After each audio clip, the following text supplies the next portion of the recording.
Assalamu alaikum. Welcome to our show, Heart to Heart. My name is Madiha, and with me today I have Sister Masuma Jaffer, who is a resident alama at Stanmore Mosque, and she also has qualifications in counselling. She has counselled hundreds of couples, individuals and families on various issues and topics in her time. Heart to Heart is a show that's all about the viewer, all about you, your problems, your issues, anything you might be facing at work or at university or at home in your family life. You can email us at hearttoheart@safirtv.com with any of your questions or problems, and Sister Masuma will try her best to help you tackle them in a religious and practical manner, inshallah. Assalamu alaikum, Sister Masuma. Thank you for joining us today on our show. We've had loads of people email in with various issues and topics. So I'm going to go right ahead and just go ahead with the first one. Mm-hmm. Let's see, I have a girl here in her mid-20s. She's emailed in to say, I'm in my mid-20s and I love everything to do with dressing up, going out, socializing, etc. But the thing is, I'm obsessed with my social media profile. If I don't get at least 25 likes a day for every new photo I upload, I get really down and upset. It's getting to the point now where I check my phone nearly every 10 minutes to see what people have commented about my posts. What is wrong with me, and what can I do to control this obsession? Now that's quite, I can imagine that to be quite a common sort of issue and problem amongst the, I guess, millennials, you'd say, of the world right now. How would you tackle this issue? Well, she's identified the problem herself, because she said, what is my problem? Then she says, she has an obsession. Yeah. So obviously it has become an obsession. It's something that she's very addicted to. So she's identified that. Now it's a matter of, okay, how do I move forward from this? Mm-hmm. I think one of the things to realize is that we tend to have these relationships online because they're easier. To have a real relationship is much more difficult, because you decide when you want to respond to the person online. You have time to think things through before you respond. If they're upset with you, it's maybe across the world, so it doesn't really matter. It doesn't affect you, face to face sort of thing. Mm. So I think one of the reasons why people have so many friends as such, mm-hmm. is one, it helps their ego. It makes them feel like they're liked, and and secondly, it's easier to actually build online friends than it is to have real friends in the real world. Yeah, I think you've hit the nail on the head when you said ego. I mean, it's not necessarily. So do you think, obviously this person's asked for, is saying that 25 likes a day is what they wanted, otherwise they get really upset. So do you feel like maybe this person, of course has low self-esteem, but is needing validation or approval from the online platforms that she's on or he's on? Do you think that's something that they're facing? Yeah, no, it seems like they are seeking approval, mm-hmm. From people out there. Yeah. Now, there's so many different things to consider. The fact that, everyone has their own subjective way of looking at things. Mm. Everyone sees beauty in a different way. Everyone sees fashion in a different way. Mm-hmm. Culture comes into it. Religion comes into it. Yeah. There's so many different things that come into it. So, when you're posting a picture up there, how the other person is perceiving it is from their own perspective, mm-hmm. With all their baggage that they have. Mm-hmm. So, it may be an amazing picture of you, yeah. but they may not like it because of religious purposes. Mm-hmm. They may not like it because they don't like the colour that you're wearing, because could be that they're jealous. You just never know. Exactly. Yeah. So, it's sad that, she's putting herself out there in order to get positive reaction from people who she doesn't really even know that well. Yeah. And secondly, she's actually seeing no reaction as negative reaction. Yeah. Whereas people may actually like the photo and not comment, because they're so busy in their real life. Yeah, you do get. I think that's one of the things with social media. You get a lot of people looking at things but not actually doing. That's just one of the things I think one of my friends was discussing, where you have this, like a news feed, like a live feed on Instagram or Facebook or Snapchat, for example, where you can see who's looked at it. but often people won't like your post. So you know that there are people that are looking at your posts, Yeah.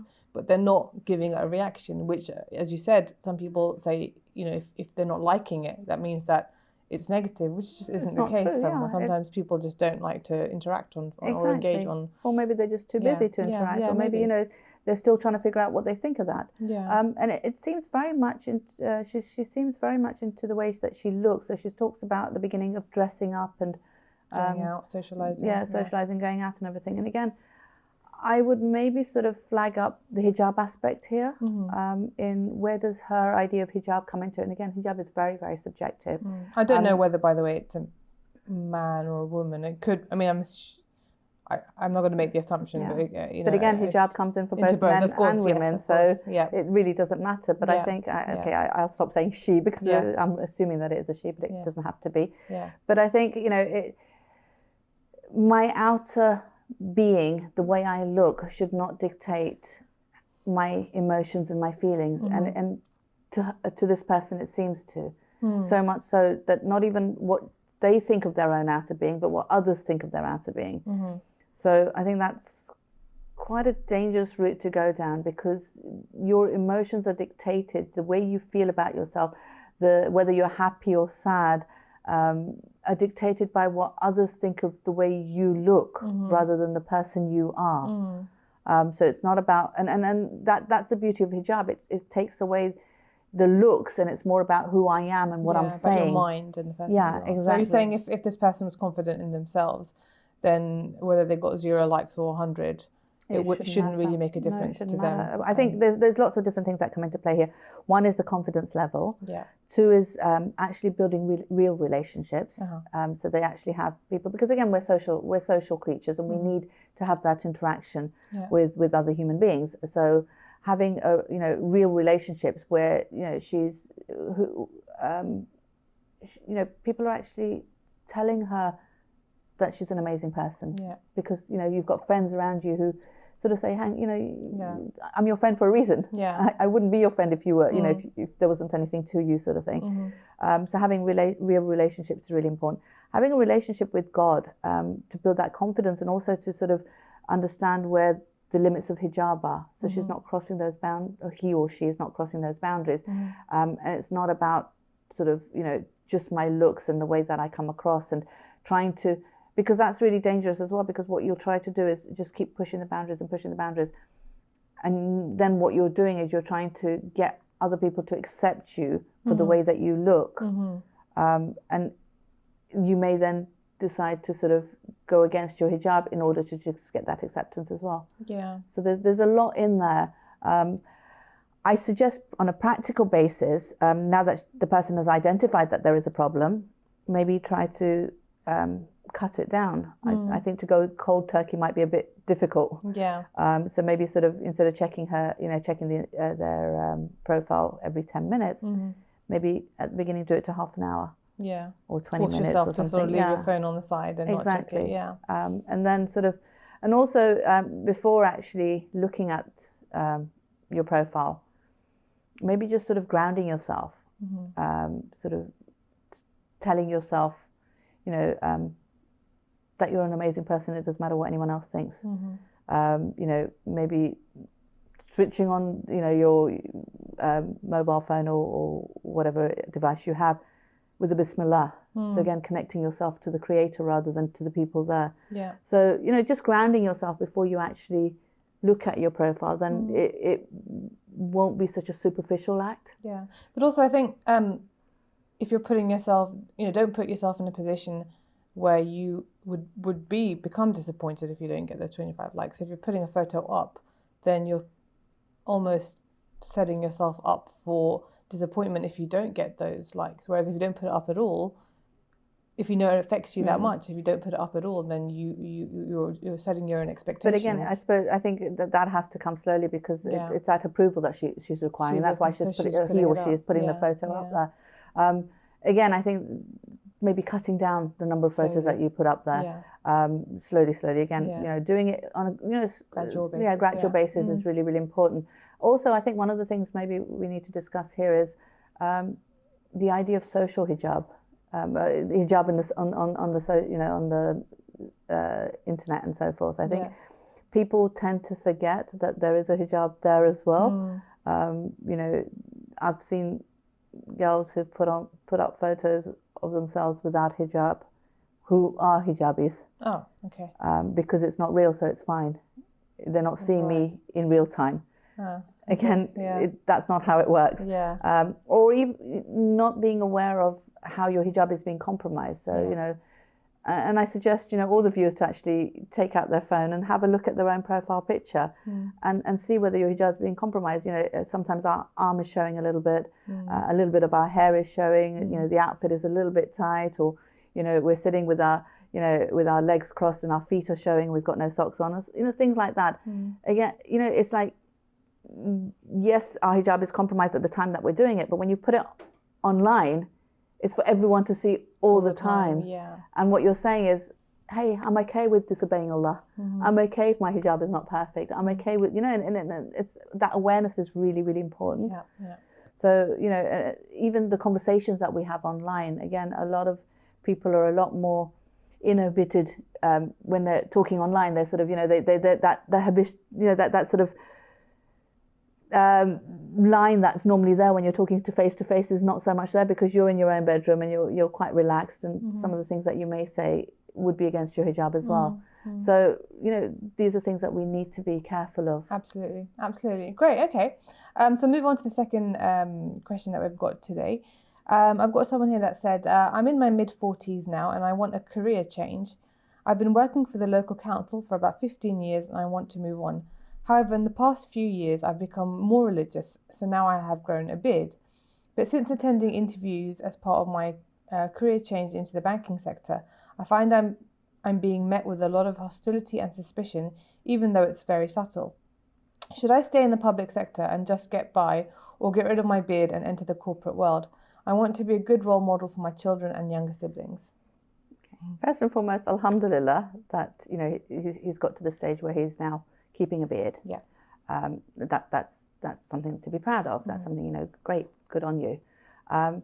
One of the things to realize is that when we start moving on our path towards Allah, when we start doing things which are wajib and staying away from, you know, things which are haram, shaitan will come into play very, very quickly. So the fact that he's putting all these the idea that he's not getting a job in the field that he's looking for is because of his beard. Is, I think, in this day and age, I can't see that being the only factor or even the greatest factor, because there are lots of people in the banking world which do have beards, and as long as your beard is well groomed and it doesn't look scruffy, it shouldn't be a problem. And nowadays, actually, having a certain style of beard, especially the long ones, are in fashion. You know, so that's definitely the case. I think it, you know, would you agree that it might, if someone isn't confident in their own choices, you know, for example, on my hijab, or a man if he's on his own choice to keep a beard, that will always play in his head as this is the reason why I'm not getting where I want to. And maybe that unconfidence in that small thing is coming out as unconfident in his own abilities. So, you know, he needs to be careful of that. I think one of the things that I would advise him is to realize that he is doing this for the sake of Allah, and risk comes from Allah. So if you know, if his niyat is clean and he's keeping this beard because that's what Allah has told him to, then why would Allah not give him the best job available? It doesn't make sense. So understanding that, you know, everything comes from Allah, including your job opportunities, your financial circumstances, everything. And the fact that he says the option of should I take it off? What did he? He said, should I get rid of my beard? Should I get rid of my beard? The corporate world. That should not even be a factor. That is not a question he should be asking, because to take it off is actually going, you know, doing something that is haram, and that should not come into play. The fact he's also said that he wants to be a role model for his children and younger siblings. Younger siblings. Yes, that's a great thing to try to achieve, you know, to try to work towards, but he needs to do it for himself first and foremost. He needs to, do it for his own soul, for his own, for his own hereafter, and then it will come across more authentic. If you're trying to be something for someone else, it doesn't come across very authentic, and you tend to give up when it becomes too difficult. True, absolutely. Yeah, I totally agree with that. Okay, great. So I'll move on to the next question. Someone's written in and said, I know that this might sound strange, but so many things are going wrong in my life. There has just been one disaster after another, which has convinced me that I have been cursed with black magic by someone in my community. How can I get rid of its effect and continuously protect myself against such things? Okay. First of all, I think it's the definition of things that are going wrong in my life.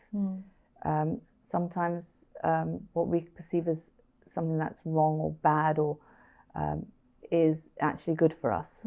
So I think that's really, really important. Allah subhanahu wa ta'ala in the Holy Quran tells us that you may like something that is evil for you, and you may that is good for you, and you may dislike something that is good for you, sort of thing. So I think it's important to realize that we're looking at it from a very limited knowledge and obviously restricted by time. Sometimes something comes into our life which, on hindsight, when you look back and you think, wow, that was real growth for me.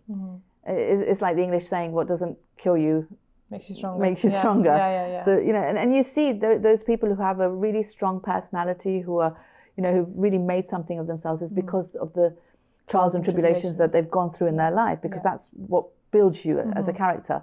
So I think a lot of the times we're faced with things which are difficult at the time, which we feel are wrong or which we feel are bad for us, but it's the making of us. So that's really important to realize.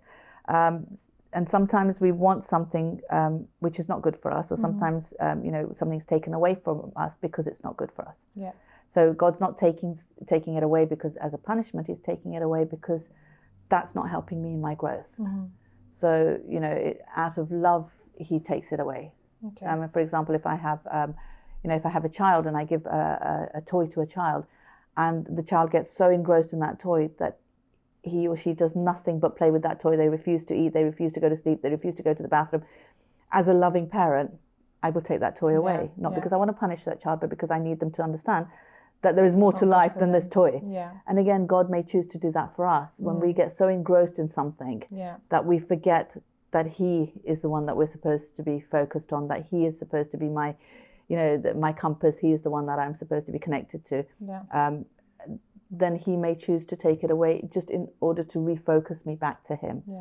And when I am refocused back to Him, He may give it back to me, or He may give me even something even better, because it was never done as a punishment. So I think that's really, really important to realize. It comes to the issue of black magic. Yes, it is there in Islam. There's no doubt about it. There is, but it's not as widespread as we think. And I think it's very easy for us to put everything down to black magic. In so much so, it's like, we have within the Holy Quran again, where God says, that we make jinn associates with Him. So, and the way we're doing shirk when it comes to jinn and black magic and the evil eye and najr and all of these things is that we feel that they are so strong that we actually put them above God. And I'll explain how. God has given us tools to counteract these things. So, for example, we have the four calls, especially Surah Falaq and Surah Nas, which are very, very highly recommended to protect you from this. You have Ayatul Kursi. You have Surah Fatiha, which is a remedy for all illnesses except death. You have Sadaqah. So you have we have all these tools that are given to us, which we can use, and yet we think these things are more powerful. So the Creator is giving us tools which we think are not as powerful as the jinn that the Creator has created. So what if we're doing all of those things, from all of the surahs, all of the du'as, all of and plenty of sadaqah, and we still have these issues and problems, and we have to accept that they're from Allah subhanahu wa ta'ala and embrace them? Or exactly. So it's again going back to what I started off with, saying not to identify things from my perspective, but to realize that God is in control, and whatever He gives me is for my growth. So whenever anything happens in my life, which throws me off balance a little bit, my first reaction should be, where's the growth in this? What is God trying to teach me here? How is he trying to bring me closer to him here? And do you think that you're always able to identify a lesson every single No, time? not always. And that then it becomes more difficult. And that's when then I will sit there and have a huge conversation with God. It's like, I'm not seeing it. Please, I need you to show me where it is, because I'm really not seeing it. Because I think when I can't see the growth, when I can't see what he wants me to see, it's much more difficult for me to be okay with it. But then isn't tawakkul sort of just, even if you don't understand it? But again, it's stage by stage, right? Yeah. So it's again, small steps. So first step is realizing that everything comes from him. Yeah. And even though we realize it, it doesn't necessarily mean we have yaqeen in it. Yeah. So the tawakkul is when you have the yaqeen. So first is realizing it, maybe trying to find out where the growth is, trying to figure out what God is trying to teach you, having conversations with him. And again, when it gets too much, talk to him, tell him. It's like the sad thing is we limit our conversations with God in salah or reciting the Holy Quran. Whereas we could actually be just talking to him all the time. He's my friend, he's my counselor, he's my, he's the entity that I turn to when I'm happy, when I'm sad, when I'm, down, when I want to share something amazing that's happened in my life. He will be the one I talk to first and foremost before I turn to my family and friends and so forth. Yeah. And I think that's really, really important, because one, you've always got someone there, so you never feel lonely or alone. Secondly, you're talking to someone who can give you solutions. Again, when you open yourself up to his solutions, then you'll actually get solutions which are out of the box solutions a lot of the times. Yeah. Sometimes we're only thinking a certain way and those solutions aren't working, and we need him to give us solutions which we may not have thought of. Yeah, absolutely. Which are slightly out of the box solutions. So it's like Prophet Musa. When Pharaoh's army was coming towards him and the Red Sea was in front of him, he would never have thought of hitting the sea and spreading it asunder, sort of thing. That came from Allah. So it's even with his mum, when she told him to put him in the basket. Again, what mother would put their child in a basket and let it go into the river? Yeah. So these solutions, sometimes the impossible can seem possible when you've got exactly. But we would never think of those solutions, and it's only when we open ourselves up to him and talk to him and have those conversations, and actually just let him tell us what the solution is, so that we realize that there's a different way of looking at it, and then trusting him. And sometimes even when we're doing the solutions, we have a certain result in mind, and when it doesn't play out to that result, then we think that solution was wrong. But the result maybe is what God wants, not what we want. Again, the result is not in our hands, and a lot of the times the result is, again, for our growth. So these going back to the surahs that you were speaking about, is that something that someone should be reciting on a daily basis? Yes, for sure. And is there anything else except for those du'as and sadaqah that you would recommend? I mean, have you got any Quranic ayats or hadith about so the Quranic, this kind of thing? The Quranic verses, the Quranic surahs that have been recommended for this specifically is for Surah Falaq and Surah Nas. Right. To a lot of the times people wear taweez, and yes, taweez work, but I think it's much more powerful when you know what is in the taweez. Right. So when you go to Maulana and ask him to give you a taweez and he writes something down and you wear it, I think obviously if it's Quranic verses that he's written, they will have an effect on you. But can you imagine if you're actually reciting those Quranic verses yourself and living those Quranic verses? Right. Maybe make your own taweez. So write the Surah Falaq and Surah Nas and actually put it on a cloth and tie it. What's to stop you doing that and tying it to yourself? Right. Why does it have to come from a Maulana? Right. Isn't it more powerful if you yourself have written it? And then you're reciting it. So reciting it, constantly is really, really important, because these, Surah Nas is from the evils from within, and Surah Falaq is from the evils from the outside. So and it actually talks about those women who used to blow on the knots. So that is a form of black magic. Right. So whatever whoever has done black magic, and black magic is very real. Yeah.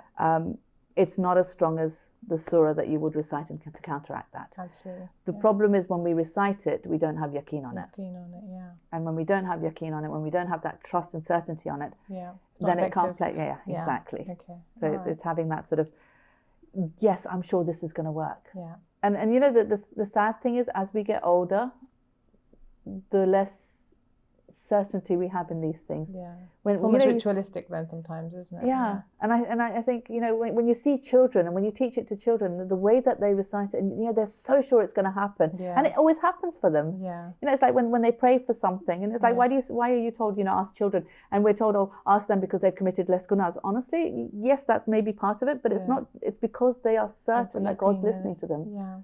When we're asking, but we're thinking, really, will it? It's like, you know, God is what you, the idea you have of him in your mind. And if you're thinking he's not going to listen to you, then that's how it's going to play out. Yeah, absolutely. Well, thank you very much for joining us on our show today. We have actually come to the end of our show, and we'd just like to thank Sister Massuma for all her help, advice, practical tips, and religious advice that she's given us for our viewers. As I said, our viewers are more than welcome to email us at hearttoheart@sophiatv.com with your problems, issues, anything you might be facing at university or work or at home, and Sister Massuma will try her best to help you tackle them. Thank you very much. Assalamu alaikum.